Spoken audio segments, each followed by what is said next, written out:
All right. Welcome to our podcast for this week. Um, Last week we were unable to go live for some certain reasons, but this week we just do a little bit of what we did last week.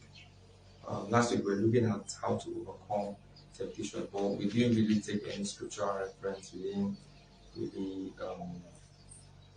look at the Bible. We are believers, and what God is like our foundation. So I just want to do a little of that today, and then next week we would um, answer more questions, right? So when we're dealing with a question, we deal with it thoroughly. So I'll just quickly read Genesis chapter 39, verse 4 downwards. Joseph found favor in his eyes and became his attendant. Potiphar put him in charge of his household, and he entrusted to his care everything he owned. From the time he put him in charge of his household and all that he owned, the Lord blessed the household of the Egyptian because of Joseph. The blessing of the Lord was on everything Potiphar had, both in the house and in the field. Verse 6. So Potiphar left everything he had in Joseph's care, with Joseph in charge. He did not concern himself with anything except the food he ate. Now Joseph was well built and handsome, and after a while, his master's wife took notice of Joseph and said, "Come to bed with me." But With, he refused. "With me in charge," he told her, "my master does not concern himself with anything in the house. Everything he owns, he has entrusted to my care. No one is greater in this house than I am. My master has withheld nothing from me except you, because you are his wife.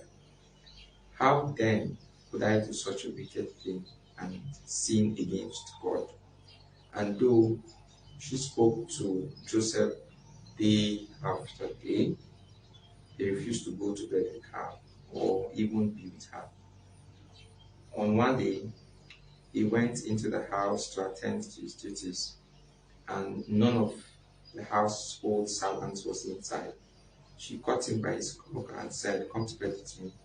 But he left his cloak in her hand and ran out of the house. So we see the story of Joseph in a very peculiar situation. He was being tempted by his wife. I used to say this every time. I'm like, there are many persons that if this happens to, they will be so happy. The wife of your master is speaking interest in you. It gives you a high level of control in the house, because if your boss doesn't want to do what you want him to do, the wife will be the extra voice. So for some persons, it will be an opportunity to, enjoy the beauties of life. Now get to enjoy what your master is enjoying, and then you get access to everything. Just like owning your master's, possessions, owning his wife, owning his properties, because his wife owns the property as well. So for some persons, it's really a very exciting opportunity. But there are some few things I want to point out here that I talked about last week, 2 weeks ago. And one of the first things I really want to point out here is, okay, I didn't mention that last week.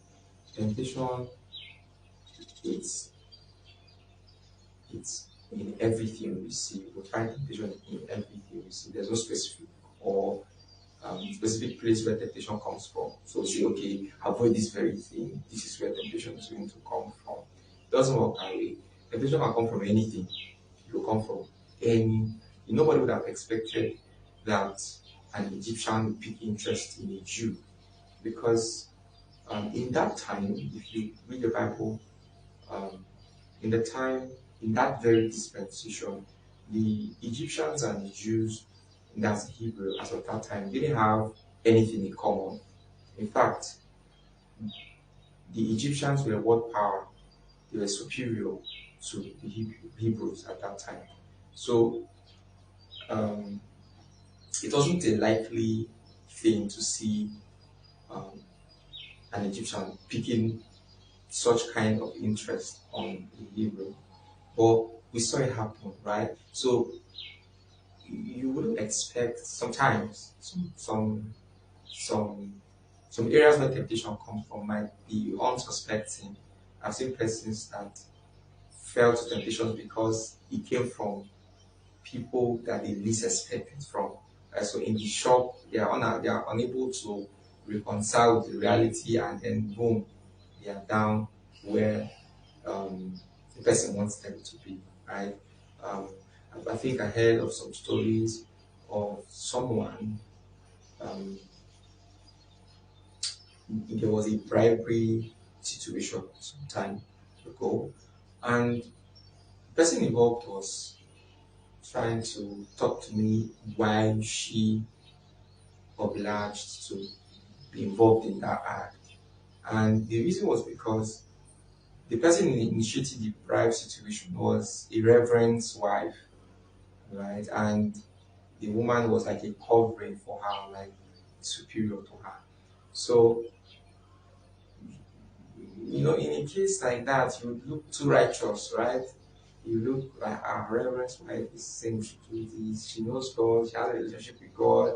So if she's saying this, who am I not to, right? So that's the point I'm trying to make. Temptation will come from any sort, so you need to be prepared.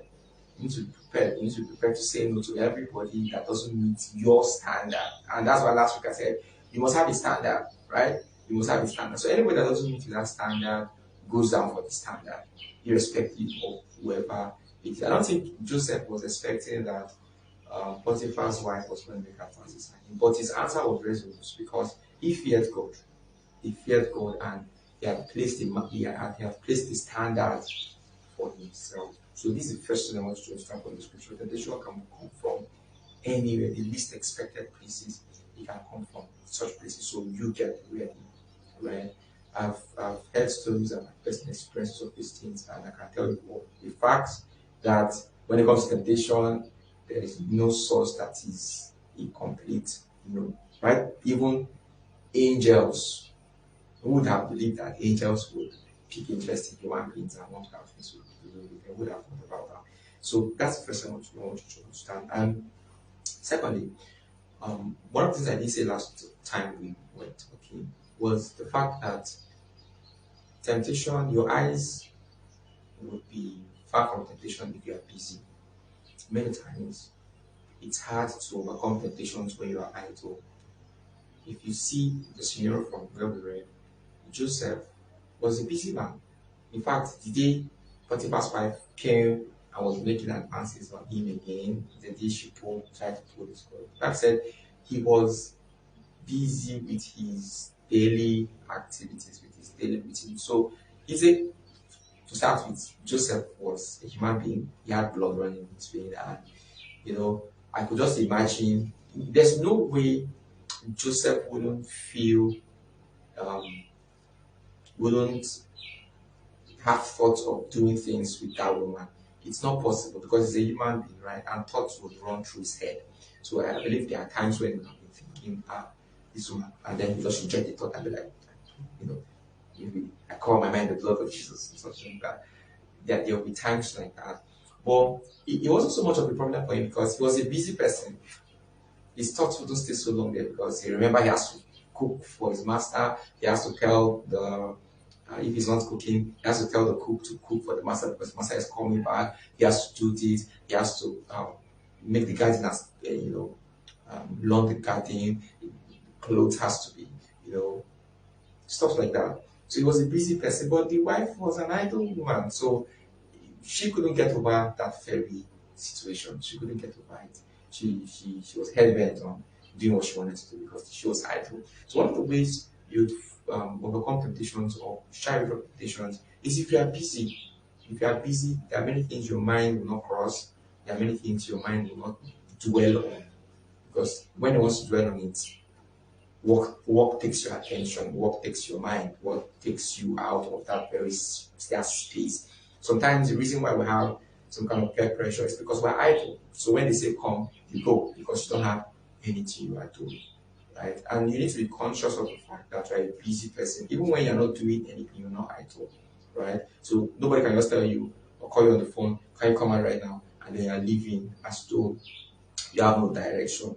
You are busy, you are doing something, and people should respect that, right? So you get involved in things, even though you might not be into so much. And yesterday I was talking about being responsible.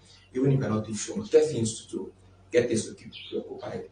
Apart from the fact of productivity, it will save you from rubbish. It will save you from temptations, right? So Joseph was a very busy person, and that is one of the factors that we do not see helped him, right? And above all, Joseph feared God. I think there are times when we need to call ourselves to order. I mean, we need to bring ourselves to a point where we are taking a restock of things pertaining in our lives. There are some subject matters you should um, um, reevaluate. There are some questions you should ask yourself as a person. Do you love God? Do you fear God? Do you honor God? These are questions you should ask yourself and you should have an answer for, right?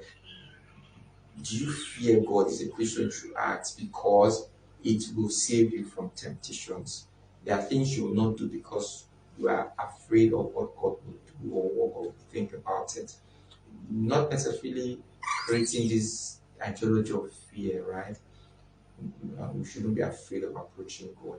But when you fear and reference God, there are some things you will do. There are some persons you know they will not really do anything to you, but you are still afraid of doing that thing to offend them. You know they would overlook it, possibly just say one or two things and then that's all. But because you fear them, because you reference them, you wouldn't do that thing. You would think many times before carrying out. You will be very susceptible to temptations if you lack fear for God. If you do not consider the consequences of things and how God will feel about it. If you consider how God will feel about it, it shows you fear of God and it will stop you from doing some certain things. So you must ask yourself if you fear God.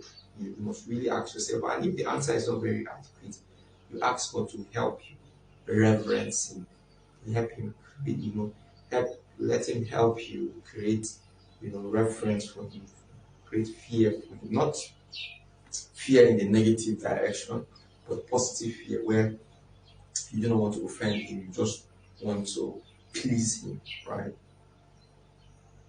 So this must be in place if you scale through temptations. So these are the few things I just wanted to point out to you from scriptures: fear for God, being busy, and having a standard, right? And I've showed you from different scenarios of how um, Joseph was. I picked the story of Joseph because Joseph was a young man. He wasn't a very old person. He was just like us. Right? He was just like you, possibly in his teens or in his early adult age. But he was able to overcome temptation. And that answers that question last time, is if it's possible to overcome temptation as a young person. The answer is yes. If Joseph could, when the problem, in fact, the reason why Joseph's story is very peculiar is because Joseph had a lot to gain from that temptation, right? But some of us, many of the temptations we are faced with, we don't even gain anything from it. It's just to satisfy a temporary pleasure, right? But Joseph had a lot to gain. Joseph had a lot to gain, but he still turned down that offer. So it points to the fact that it's possible for a young man to overcome temptation even when it is most unlikely. Right? So I leave you with this very word. I hope to collate more of your questions and we treat them next week. Maybe next week when we're answering questions, we take biblical references and um, paint these pictures more vividly so that we see these things are quite true. So God bless you. See you next week.